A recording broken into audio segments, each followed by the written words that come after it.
With round 8 being the ASB Premiership's halfway point, Auckland City hosted round 1 opponents Waikato FC at Kiwitea Street.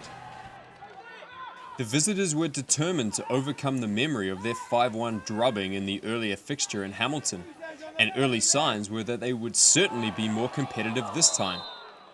A combination of the offside flag and a post prevented Ryan Thomas opening the scoring. Busy midfielder Jason Hicks scored for Waikato in the equivalent fixture last season and seemed eager for a repeat performance this time out.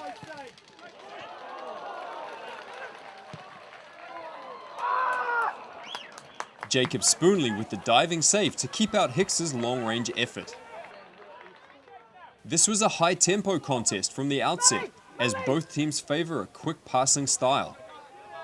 City unable to convert as this James Pritchett cross flashed across the Waikato box.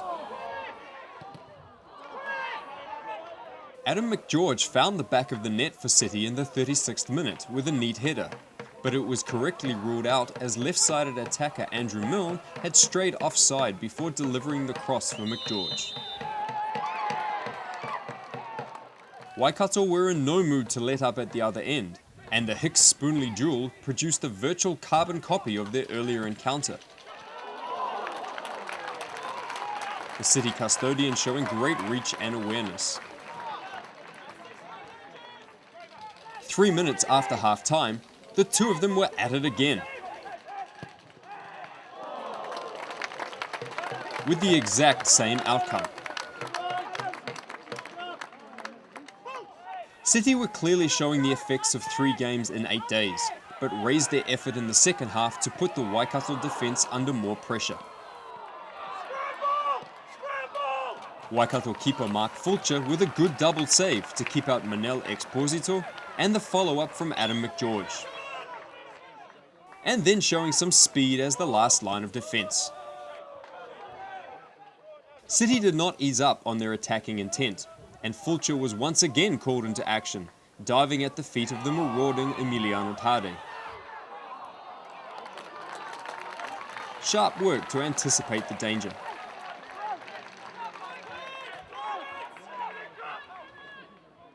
But then a rush of blood from Waikato defender Mike Kramer offered City a lifeline and the chance to take the lead.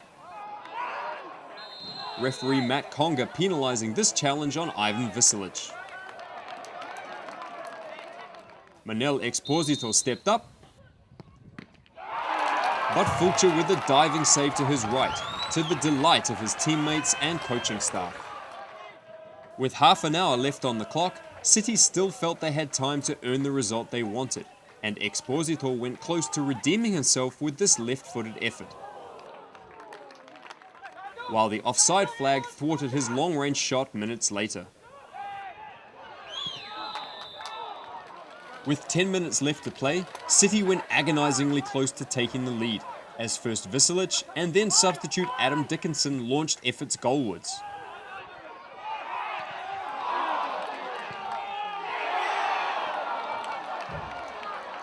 Fulcher again with the initial save,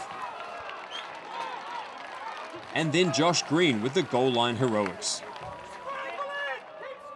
Andrew Milne's looping header nearly caused Fulcher to come a cropper with his right hand upright.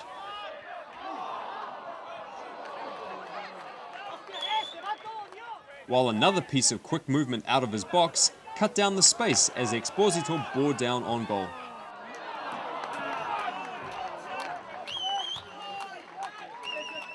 But the game's major talking point came with time almost up.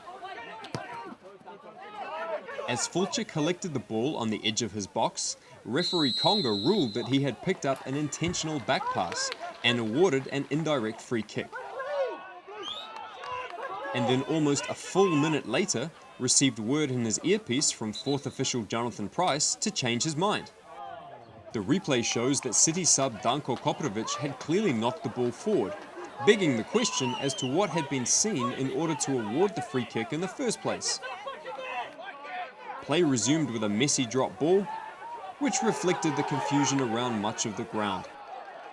In the end, a draw was a fair result, with the visitors showing a remarkable improvement in the space of half a season, and City dead on their feet after the exertions of the last week. Final score at Kiwitea Street, Auckland City 0, Waikato FC 0.